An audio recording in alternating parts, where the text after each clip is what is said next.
कल की अगर आंकड़े देखा जाए, हम 19.5 करोड़ यूनिट बिजली कल सप्लाई किए हैं और ये पिछले साल की इसी तारीख की जो मांग है उसके 30% ज़्यादा है। तो इसीलिए जो अगर तादाद के हिसाब से देखा जाए तो पिछले साल से काफ़ी ज़्यादा सप्लाई दे रहे हैं। हमारी जो कट है वो कट जो है वो दो तरीके से उसको देख सकते हैं। एक कि दिन भर कितना कमी रहती है मेगावाट टर्न में। एक्चुअली हमारी जो रात को ये करीब 2000 मेगावाट की कमी रहती है और 9,500 मेगावाट की कुल डिमांड रहती है। तो इसको अगर देखेंगे तो रात को करीब 4 घंटे 6 घंटे हमारे पास 20% कमी रहती है बिजली।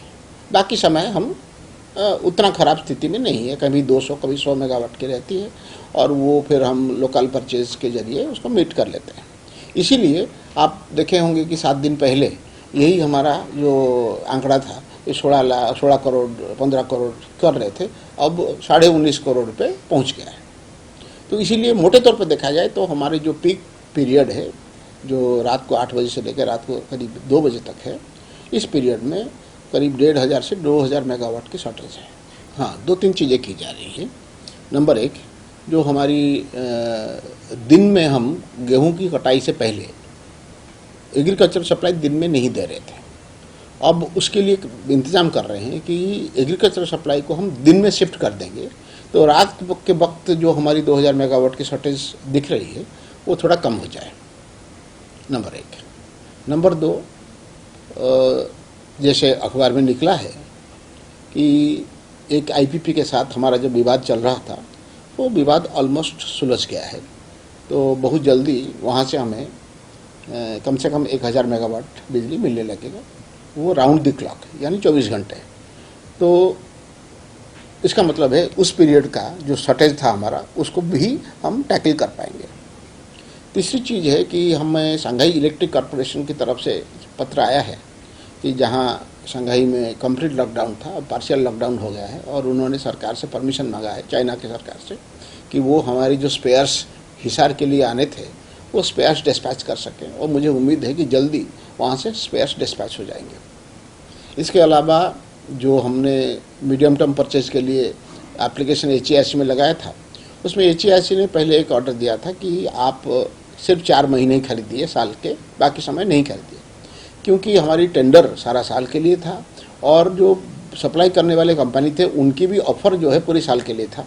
इसीलिए हमने उसके और हमें सारा साल बिजली की ज़रूरत पड़ेगी भी, क्योंकि अगर एक साल में 30% ज़्यादा कोई भी कारण रहा हो, 30% ज़्यादा अगर बिजली की मांग रही है, अगर अगले साल उसके आधे भी रहते हैं तो जो अभी 2,000 मेगावाट की शॉर्टेज हमें दिखाई दे रहा है वो अगले साल 4,000 मेगावाट की शॉर्टेज हो सकता है।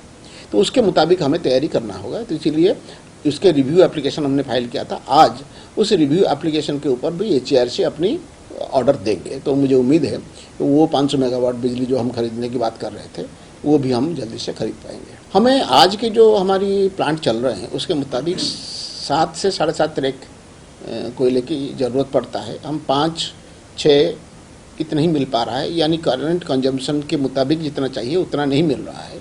लेकिन पिछले हफ्ते में मुख्यमंत्री जी गए थे यूनियन पावर मिनिस्टर से मिलने के लिए, मैं उनके साथ गया था और हमारी कोयले की रिक्वायरमेंट को पूरा करने के लिए हमने उनसे बात किया था और उन्होंने आश्वासन दिया था कि वो कोयले की जो अवेलेबिलिटी को वो बढ़ाने के लिए कदम लेंगे। मैंने ये सुना है भारत सरकार ने कई सारे पैसेंजर ट्रेन रद्द किए हैं ताकि वो रोलिंग स्टॉक को वो कोयले की सप्लाई के लिए इस्तेमाल करेंगे।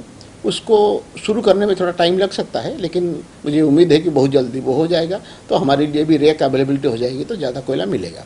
साथ ही हमने करीब 9.5 लाख टन इम्पोर्टेड कोयला खरीदने के लिए भी टेंडर किया हुआ है। वो एक ज़रूरत है, भारत सरकार की तरफ से एक डायरेक्शन है कि 10% कोयला हम इम्पोर्टेड खरीदें, तो उसके लिए भी कवायद कर रहे हैं। देखिए, वो समझौता आखिरी दौर पर है, इसीलिए उसके बारे में अभी कहना उचित नहीं होगा, लेकिन मुझे उम्मीद है बहुत जल्दी अदानी से हमें पावर मिलने लगेगा।